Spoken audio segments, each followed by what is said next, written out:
It only makes sense for me to declare war on you. That's right, we're going to war with her. She looks a little bit upset by it now. However, the men in the background still absolutely love us with some kind of derange-infested glee. Hello there, ladies and gentlemen. I'm the Spiffing Brit, and today we're playing Mount and Blade 2 Bannerlord. But of course, as you've probably come to realize, I am the most British person alive, which means I cannot play games in a perfectly normal way. No, instead, I like to play games in a perfectly balanced way. And today's balancing factor will be me desecrating the sacred sanctity of this game's AI trading system so as to completely and utterly destroy any balance that this game had. That's right, welcome back to Bannerlord, ladies and gentlemen. I absolutely love this game. It's really good fun. However, today I'm going to be pulling off an exploit which you can pull off right at the start of the game to destroy any balance you had. You see, a few of you might remember that a long while ago I exploited Bannerlord for infinite money by breaking the trading mechanics, but more importantly, becoming such a high-level trader that I could get the AIs to sell their castles to me for free. In fact, they'd even pay me to take away their castles. Now, the developers knew that this wasn't a good feature to have in their game, so they patched it by overhauling the way diplomacy works so that it's much more fair and balanced. However, something's gone wrong. Because naturally, it's the exploiter's rule of thumb that if the developers try and fix an issue, they add in another issue to replace it. And that's exactly what they've done here today, ladies and gentlemen. So make sure you're sat back, relaxed, you have a nice warm cup of tea in hand, because I'm about to become the greatest scammer in the known universe. So naturally we need to pick our character's culture. We're going to go for the Empire, because if there's one thing that I know, it's that being a loyal citizen of the Empire is the fastest way to a steady and constant supply of tea. Oh, and here it comes, the lovely character creator, my goodness. Now this is truly one of the greatest character creators of all time. But today we need to create a character which befits our lovely game in the way that our character is of course going to be scamming every single other character that we run into. So let us create the ultimate scam man. Well,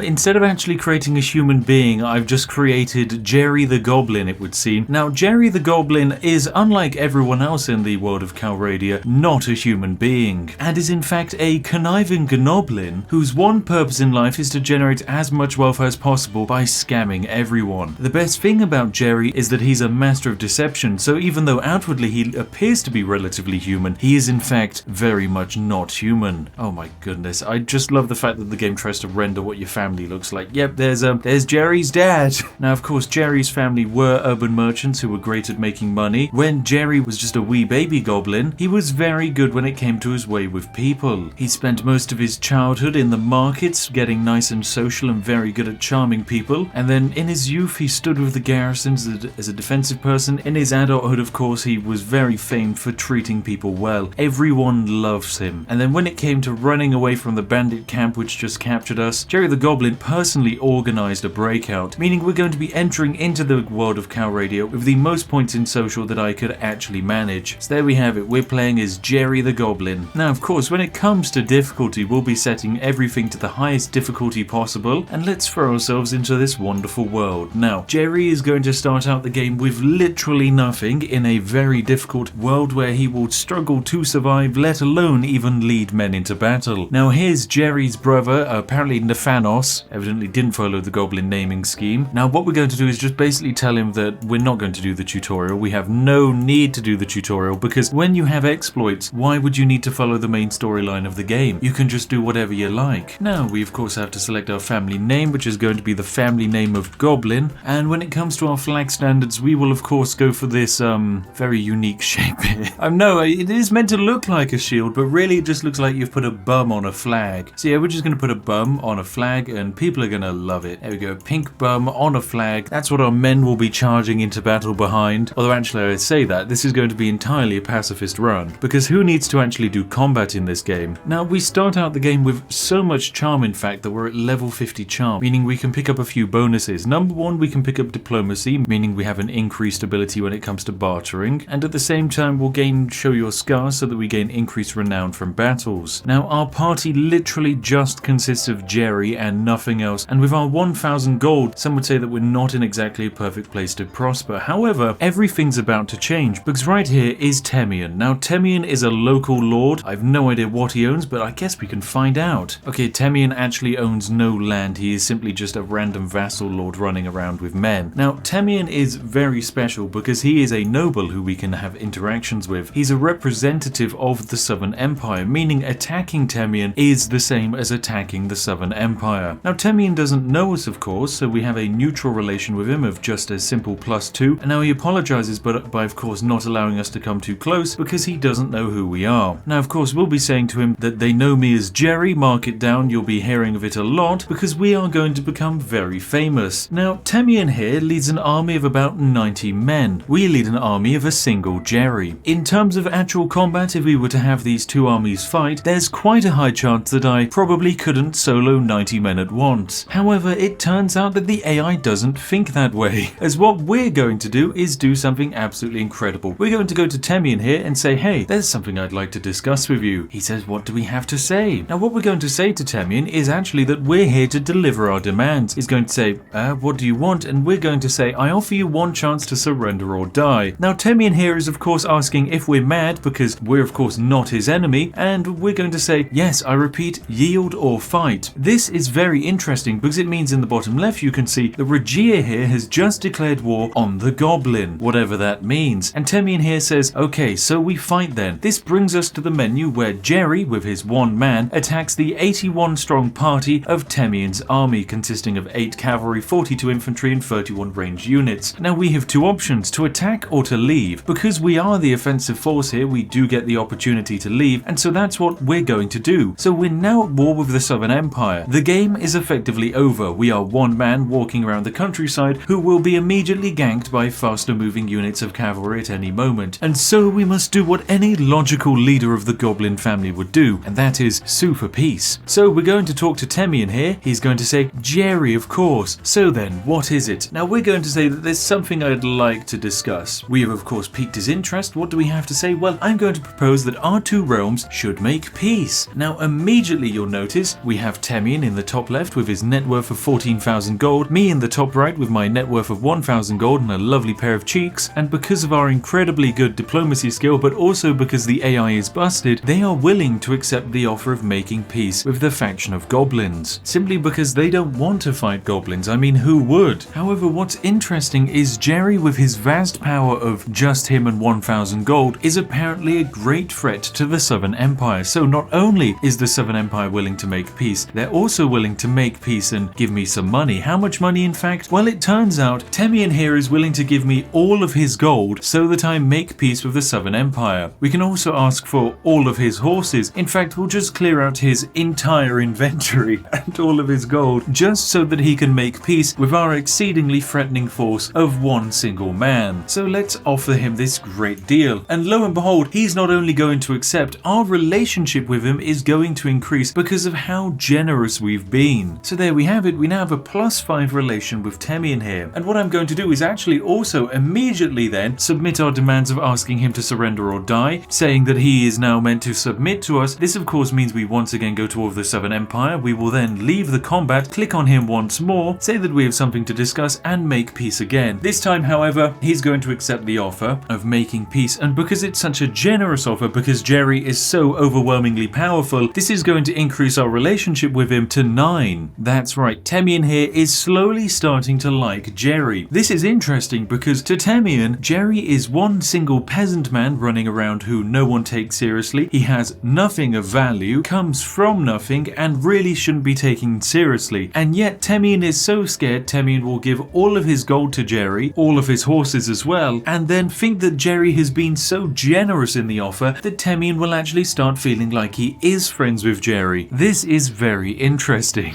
because it means Temian is actually so submissive to the power of Jerry the Goblin that Temian loves being scammed by Jerry the Goblin, because for some reason the developers coded all of the AI in this game to love the sensation of Jerry the Goblin robbing them of everything they own. Now immediately we've discovered not only Jerry, but we've also discovered the Archon Farron here. Now Farron is a very powerful member of the Southern Empire. He's age 62 and he actually has a 9 relationship to us despite the fact that he's never met us. So I'm going to be saying that they know me as Jerry, mark it down, you'll be hearing of me a lot. He is also the Lord of Poros, a very large city in the Southern Empire. He says he's going to remember our name, and that's great because as you can tell, everyone in the background is doing a creepy smile, which means they kind of like Jerry. Now once again, we're going to submit our demands to him and say that we give him the opportunity of surrendering or dying. He of course says are we mad? But we're going to repeat ourselves, meaning the Southern Empire has just declared war on us. Now this is a unique battle once again, as it is Jerry the Goblin fighting against Perrin, who leads an army of 119 men. Once again, the odds are not in our favor in terms of the power level, so we are going to simply leave, then click on his army, and of course he welcomes us as a friend. My friend Jerry the Scammer, despite the fact that you've just declared war on me. What can I do for you? Well, I'm going to say that there is something I'd like to discuss. I personally think, Farron, that our realm should make peace. He's of course going to completely agree with us. He loves Jerry, and so he will immediately agree to peace. But not only will he immediately agree to peace, he's also willing to throw in some of his bountiful gold. How much gold, in fact? Well, it turns out he's willing to throw in a lovely 27,000 gold just for the glorious experience of making peace with Jerry. And there we have it. The barter offer is accepted. Immediately Farron says, is there anything else? And of course there is. We're going to declare war on him. Now this of course makes him a little bit upset, except it doesn't lower our relationship with anyone to go to war with someone. You'd think logically and historically speaking, if someone went up to you, declared war on you and postured as if they were going to fight you to the death, it might lower your relationship with them. This game says no, it doesn't. And so Farron says that we must fight. And now this is perfect because once again we will just leave the battlefield because we are not going to fight him. And then he welcomes us as a friend once again. What is it? Well, of course there's something I'd like to discuss. I think our realm should make peace. And so what I'm going to offer him is actually I'm going to only ask for a very humble 10 gold right now. That's right, 10 gold to make peace. This is such a generous offer that Farron has just had a massive relationship boost with us. We're actually now at plus 12 relationship. This has also given us 7 points in the charm skill just because we are so good and charismatic. Now once again we're going to deliver our demands, declare war on him and fight him, then leave the battlefield, click on him once again. He welcomes us once more as a friend. There's something I'd like to discuss. We'd like to make peace. I will ask for 1 single gold, throw in the offer, whabam, we've leveled up again. Our relationship has increased by 2. What a lovely offer that was. Now we deliver our demands once more. We will ask him to surrender or die, then leave the battlefield, then click on him. He welcomes us as a glorious friend. Then we are going to say that our realm should make peace. And now I'm going to once again ask for a little bit of his money. I'm going to ask for 27,000 gold this time. He's of course going to accept. What I'm going to do is now just clear out his entire bank. Right, and then this is one of the last trade deals where we've now taken all of Farron's money. I mean, just look at that happy smile on his face. Yes,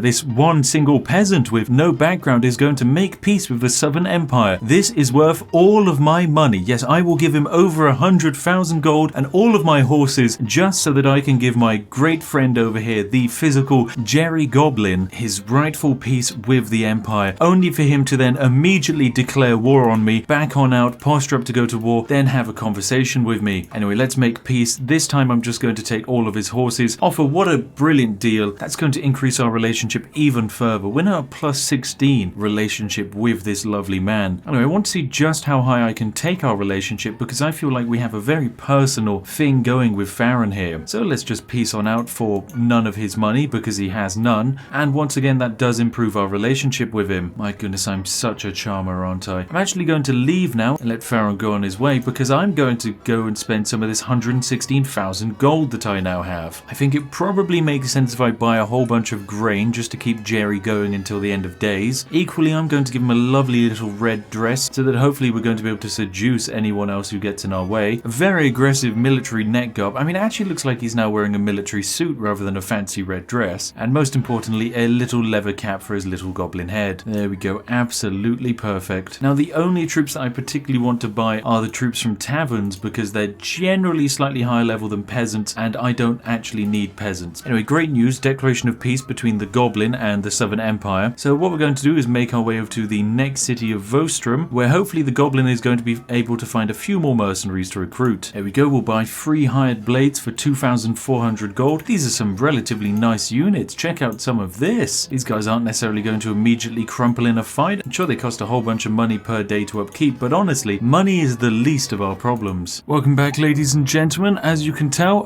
some time has passed and I've got a lot more money than I used to have. That's right, we now have 300,000 in the bank for the legendary Jerry the Goblin, who now has a charm level of 96. Why does he have such a good charm level? It's because he's been charming the socks off of Regia, who leads an army of 625 men. And look at her, she absolutely loves us. So do all of her friends. They love Jerry. Hey Jerry, what is it? Well, Empress Regia, we've been friends now for at least the last 5 minutes, so it only makes sense for me to declare war on you. That's right, we're going to war with her. She looks a little bit upset by it now, however the men in the background still absolutely love us with some kind of derange-infested glee. Now naturally, if we were to do this battle of 22 of Jerry's men versus 625 fully equipped men ready to go on what is effectively a crusade, the odds are not particularly looking in our favour. So naturally we're just going to leave, click on Regia again, and look, she loves us again. Hey Jerry, what is it? Well, I'd like to make peace. Now of course she's going to accept it, but I'm going to ask for just a little bit more than peace. Also going to ask for just under 30,000 in cash. And there we go, peace is secured, and immediately I'm going to declare war. I don't understand why there's not some kind of truce period in this game. Come on, literally every game has a truce period so that players can't abuse these kinds of mechanics. Anyway, I'll be taking all of your money there, and fantastic. Our relation with her has increased up to 20 now. She absolutely loves us. You know, let's declare war just one last time and make one last peace, but this time we'll be taking all of her horses. There we go. Let's offer that peace deal, and our relation increases even further. Look at that, fantastic. Plus 22. We are effectively great friends with her. Good journeys to you, Jerry. Good journeys to you too, Empress. Right, so with 361,000 in the bank, we've basically won the game. But what do you do with this kind of power? Do you use it to power level your character? Maybe we'll go and buy a castle. No, instead I'm going to use this power to scam my friends. So what I'm going to be doing is inviting my admin, Connor, who you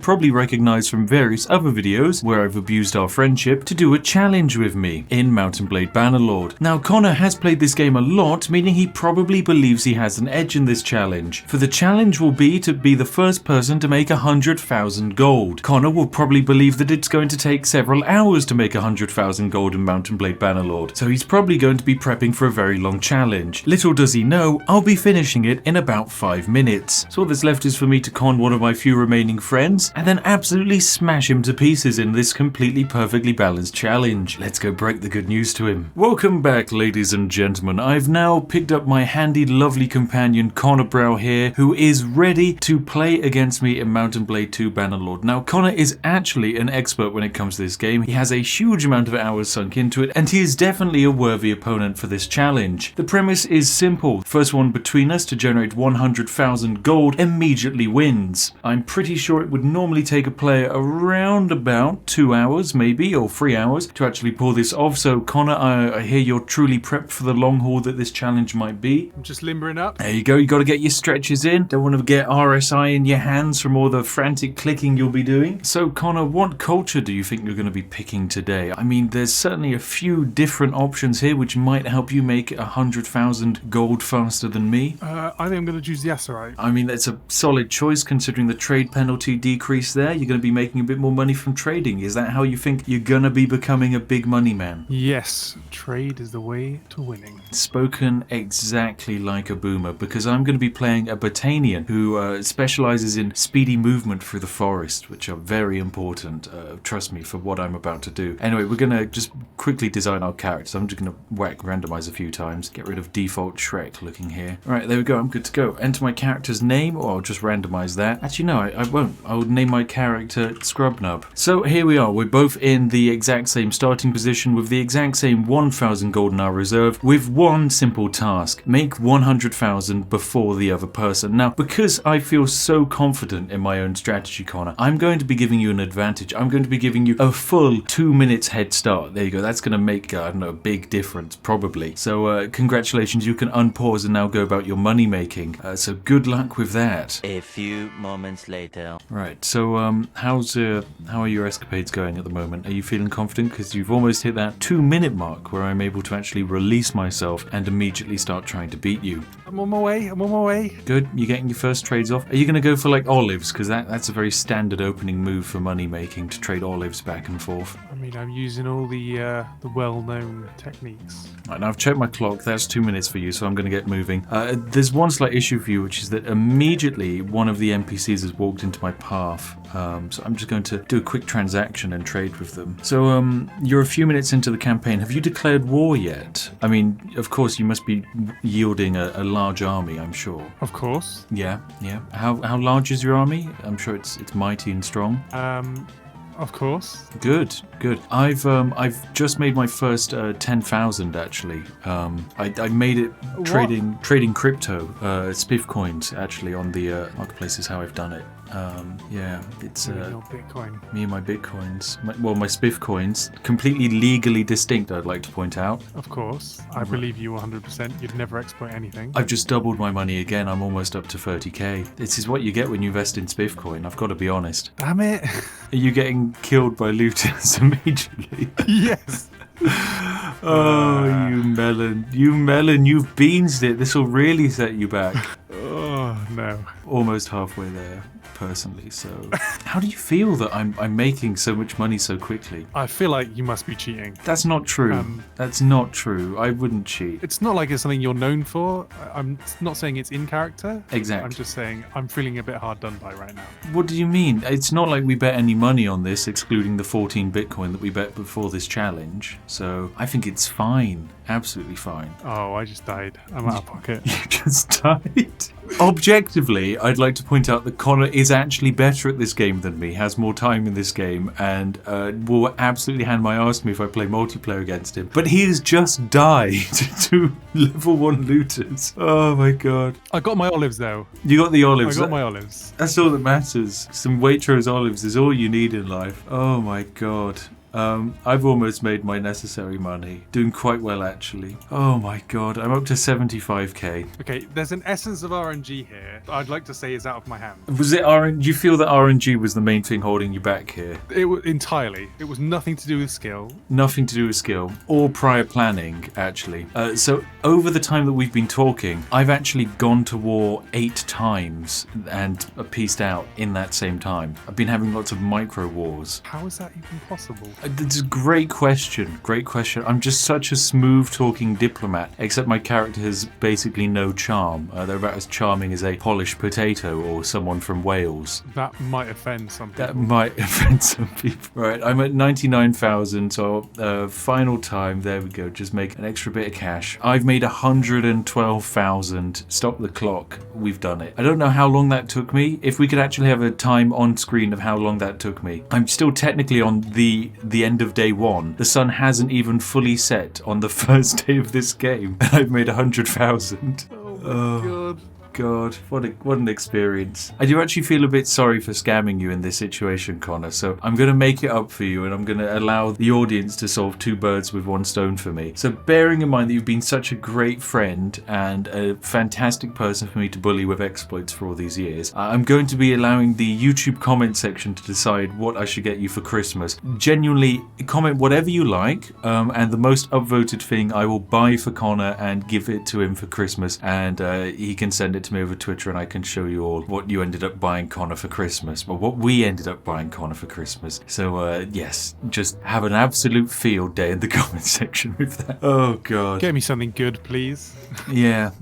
Try and also not to make it illegal. I'll ignore anything that's straight up I can't get in the UK. Like a severed hand, not too easy to actually procure these days. Oh my goodness. Thank you very much for watching today, ladies and gentlemen. If you've enjoyed today's video, then feel free to give it a like. It does massively help us out. Of course, a massive thank you to each and every one of our majestic patrons who keep myself and Connor very busy over this festive season. So go get yourself a nice refreshing cup of festive Yorkshire tea, which is 100% a brand that they should probably make, and why not sit down and watch yet another fantastic relaxing Spiffing Brit videos. That's right, you can do it. They're on screen now. You're gonna love them. Anyway, I've been the Spiffing Brit. I've partially been joined by the majestic Connor, and we've had a fantastic time. So have a great day, and I'll see each and every one of you in the next one. Goodbye.